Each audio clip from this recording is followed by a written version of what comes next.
जब कोई organism food के लिए अदर लिविंग ऑर्गेनिज्म पर डिपेंडेंट होती है तो न्यूट्रिशन लेने के इस तरीके को हेटेरोट्रॉफिक न्यूट्रिशन कहा जाता है।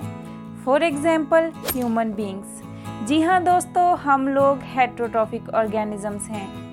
ये ऑर्गेनिजम्स ग्रीन प्लांट्स की तरह अपना फूड खुद नहीं बना सकते, लेकिन ये डायरेक्टली और इनडायरेक्टली ग्रीन प्लांट्स को अपना फूड बना लेते हैं। नमस्कार दोस्तों, कॉन्क्रीट लर्निंग में आपका स्वागत है। मैं हूँ एक बायोलॉजी स्टूडेंट एंड यहाँ पर हम और आप मिलकर बायोलॉजी के इंटरेस्टिंग कॉन्सेप्ट्स को समझने का प्रयास करते हैं। तो चलिए आज के सेशन की शुरुआत करें। फ्रेंड्स, इस सेशन को हम दो पार्ट्स में समझेंगे। फर्स्ट पार्ट में हम डिफरेंट टाइप के हेटेरोट्रॉफिक ऑर्गेनिजम्स की बात करेंगे और उनके द्वारा अपनाए गए न्यूट्रिशन अपटेक के तरीकों को समझेंगे और उन्हें क्लासीफाई करेंगे। और दूसरे पार्ट में हम स्पेसिफिक ऑर्गेनिजम्स के एग्जाम्पल्स लेकर समझेंगे कि वो किस तरह से अपने न्यूट्रिशन को अपटेक करते हैं।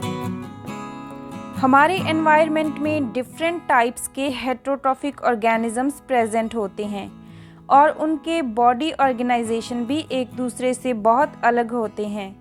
इसलिए ये ऑर्गेनिजम्स न्यूट्रिशन के लिए अलग अलग स्ट्रेटजीज अपनाते हैं। चलिए अब हम इनकी स्ट्रेटजीज को समझेंगे। कुछ ऑर्गेनिजम्स फूड मटेरियल को बॉडी के बाहर ही ब्रेक डाउन कर देते हैं और फिर उसे एब्जॉर्ब कर लेते हैं। ऐसे हेटेरोट्रॉफिक न्यूट्रिशन को सेपरोट्रॉफिक न्यूट्रिशन कहा जाता है। ऐसा न्यूट्रिशन कौन करता है? इसका एग्जाम्पल है फंजाई और इसमें शामिल हैं bread moulds, east and mushrooms. कुछ ऑर्गेनिजम्स अपनी फूड का ब्रेक डाउन अपनी बॉडी के अंदर करते हैं। इस प्रकार के न्यूट्रिशन को होलोजोइक न्यूट्रिशन कहा जाता है और इसके एग्जाम्पल्स हैं ह्यूमन बीइंग्स एंड एनिमल्स। अगर हम थर्ड स्ट्रेटजी की बात करें तो कुछ ऑर्गेनिजम्स प्लांट्स एंड एनिमल्स को किल किए बिना उनसे न्यूट्रिशन ऑब्टेन करते रहते हैं। ऐसे न्यूट्रिशन को पैरासिटिक न्यूट्रिशन कहा जाता है। इसके एग्जाम्पल्स हैं cuscuta, ticks, lice, leeches and tapeworms. Friends, हमने इस सेशन के फर्स्ट पार्ट को कंप्लीट कर लिया है। अब बढ़ते हैं सेकंड पार्ट की तरफ। अगर हम सेल्यूलर लेवल पर बात करें तो दोस्तों हम जानते हैं कि ऑर्गेनिजम्स टू टाइप्स की होती हैं, unicellular organisms and multicellular organisms. इस सेशन में हम यूनिसेलुलर एंड मल्टीसेलुलर ऑर्गेनिजम्स के एक एक एग्जाम्पल लेकर समझेंगे कि वो किस तरह से न्यूट्रिशन को अपटेक करते हैं। दोस्तों, अगर इसी तरीके से आप एक एक करके अपने कॉन्सेप्ट्स क्लियर करते रहेंगे तो आप अपने सब्जेक्ट को बहुत अच्छी तरह से समझ जाएंगे और अपने फ्रेंड्स को भी समझा पाएंगे। करत करत अभ्यासते जड़मति होत सुजान। I mean practice makes perfect. तो चलिए पहले हम सिंगल सेल्ड ऑर्गेनिज्म की बात करते हैं, जैसे कि अमीबा। ये अपने एंटायर सरफेस से ही फूड को अपटेक कर लेते हैं। इनमें किसी तरह की माउथ लाइक स्ट्रक्चर्स नहीं होती हैं। फूड को पकड़ने के लिए अमीबा की सरफेस पर टेम्परेरी फिंगर लाइक प्रोजेक्शंस बन जाते हैं। इनकी हेल्प से ये फूड को पकड़ लेते हैं और बाद में ये प्रोजेक्शंस आपस में जुड़ जाते हैं। इससे अमीबा में एक वैक्यूल का फॉर्मेशन हो जाता है और इस वैक्यूल को फूड वैक्यूल कहा जाता है। फूड वैक्यूल में प्रेजेंट ये फूड कॉम्प्लेक्स फॉर्म में होता है। अगर इस फूड से अमीबा को न्यूट्रिशन ऑब्टेन करना है तो फूड की कॉम्प्लेक्स फॉर्म को पचाकर उसे सिंपल सब्सटेंसेस में बदलना पड़ेगा। इसलिए फूड वैक्यूल में डाइजेस्टिव एंजाइम्स प्रेजेंट होते हैं जो फूड को न्यूट्रिएंट्स एंड अनडाइजेस्टेड वेस्ट में ब्रेक डाउन कर देते हैं। इन न्यूट्रिएंट्स को साइटोप्लाज्म द्वारा एब्जॉर्ब कर लिया जाता है। इसके बाद ये वैक्यूल अमीबा की वॉल से चिपक जाती है और अनडाइजेस्टेड फूड को बॉडी से बाहर निकाल दिया जाता है। ये तो बात हुई सिंगल सेल्ड ऑर्गेनिज्म के बारे में, लेकिन मल्टी सेलुलर ऑर्गेनिजम्स में न्यूट्रिशन को ऑब्टेन करना थोड़ा कॉम्प्लेक्स प्रोसेस होता है। हम जानते हैं कि human beings multi cellular organisms होते हैं, तो चलिए अब हम ह्यूमन बीइंग्स में न्यूट्रिशन को समझेंगे।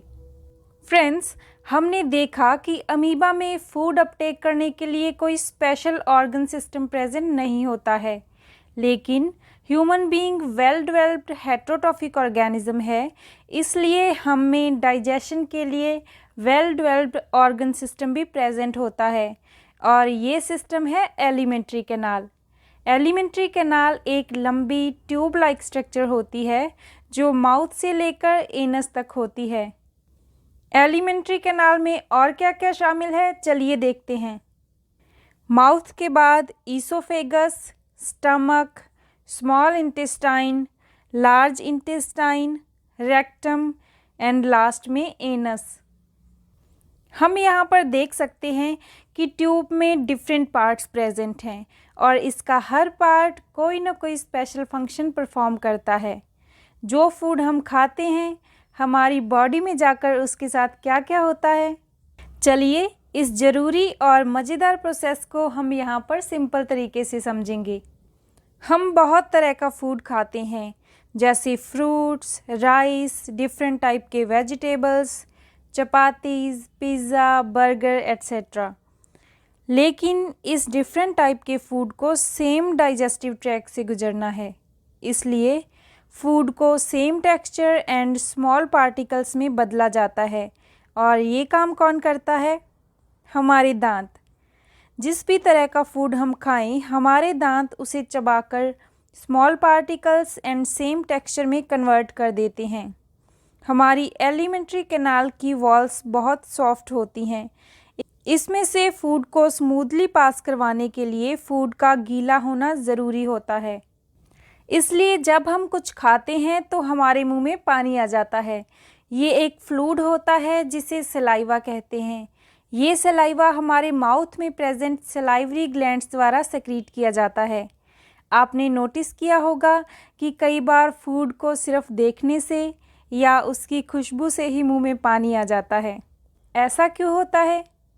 अगर आप जानते हैं या जानना चाहते हैं तो कमेंट करके ज़रूर बताएं।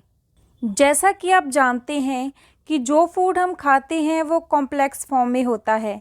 इसे सिंपल सब्सटेंसेस में ब्रेक करना ज़रूरी होता है ताकि एलिमेंट्री कैनाल द्वारा इसे एब्जॉर्ब किया जा सके।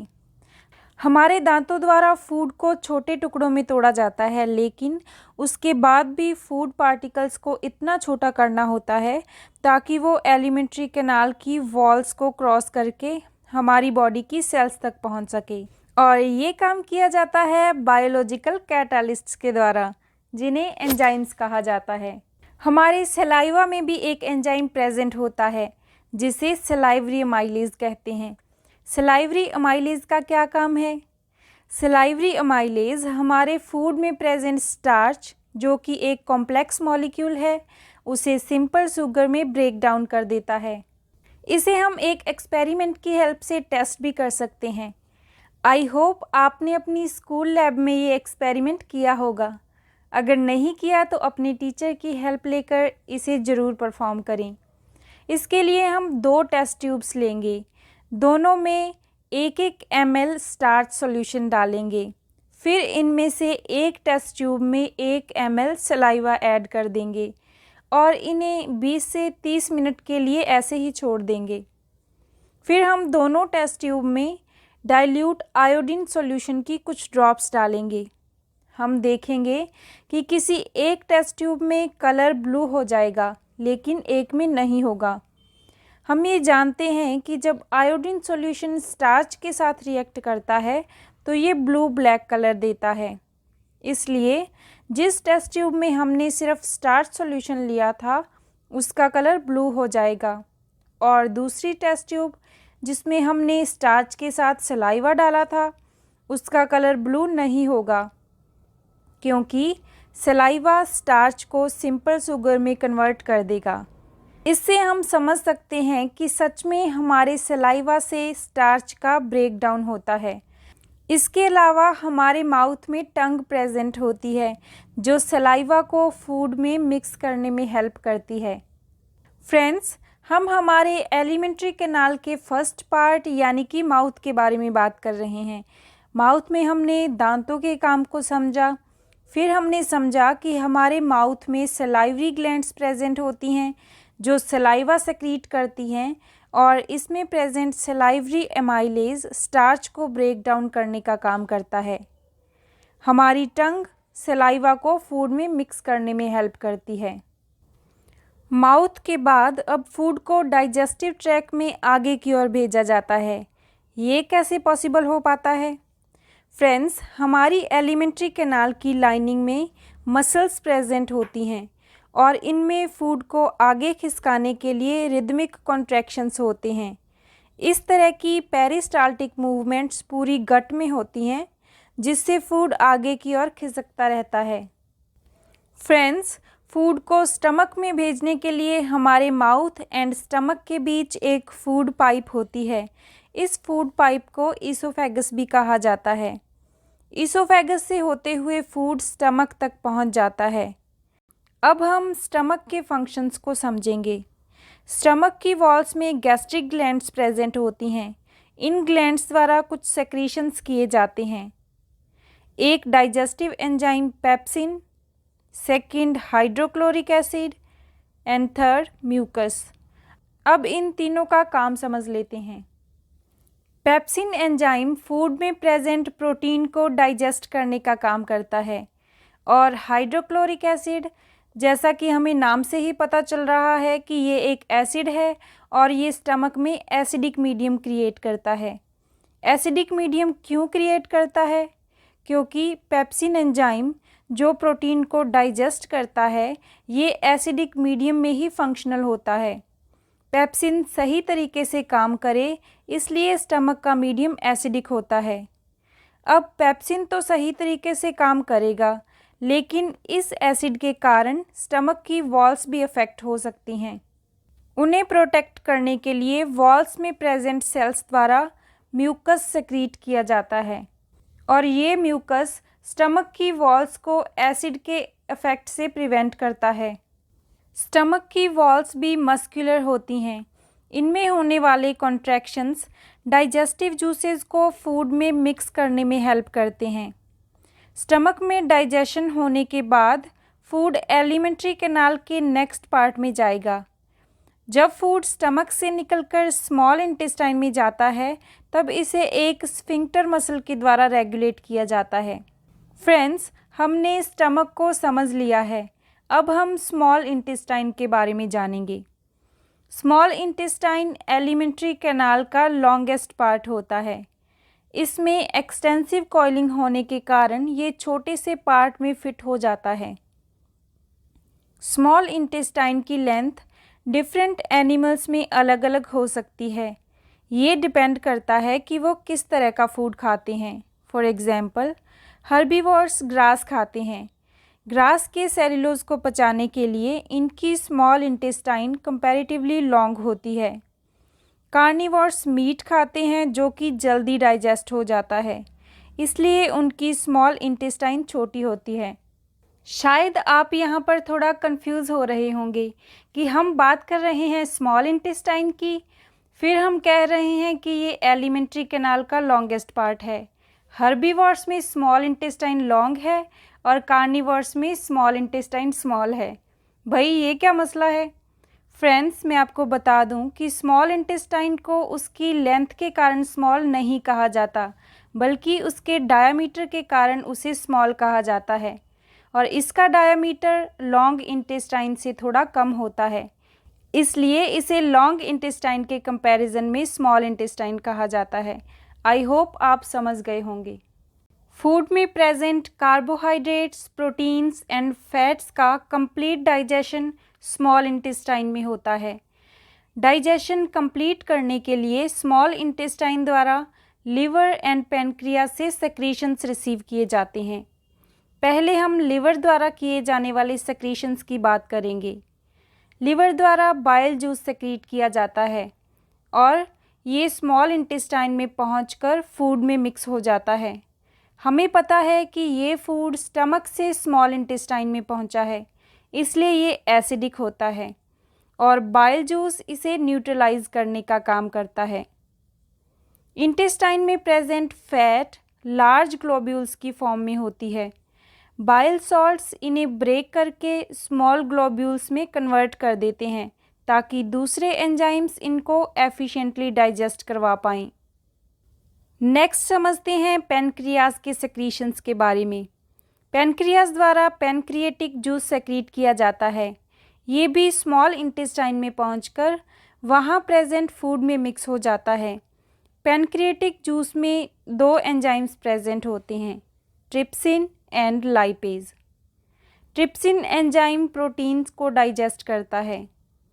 लाइपेज एंजाइम बाइल जूस द्वारा इमल्सिफाई किए गए फैट ग्लोब्यूल्स को डाइजेस्ट करने का काम करता है। फ्रेंड्स, इन सेक्रीशंस के साथ साथ स्मॉल इंटेस्टाइन की वॉल्स में प्रेजेंट ग्लैंड्स भी इंटेस्टाइनल जूस सेक्रीट करती हैं। इंटेस्टाइनल जूस प्रोटीन्स को अमाइनो एसिड्स में, कॉम्प्लेक्स कार्बोहाइड्रेट्स को ग्लूकोज में एंड फैट्स को फैटी एसिड एंड ग्लिसरॉल में कन्वर्ट कर देता है और इसी के साथ फूड डाइजेस्ट हो जाता है।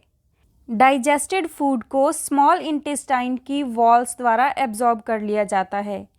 स्मॉल इंटेस्टाइन की इनर लाइनिंग में बहुत सारे फिंगर लाइक प्रोजेक्शंस होते हैं, इन्हें विलाई कहा जाता है। ये एब्जॉर्प्शन के लिए सरफेस एरिया को इंक्रीज़ करते हैं।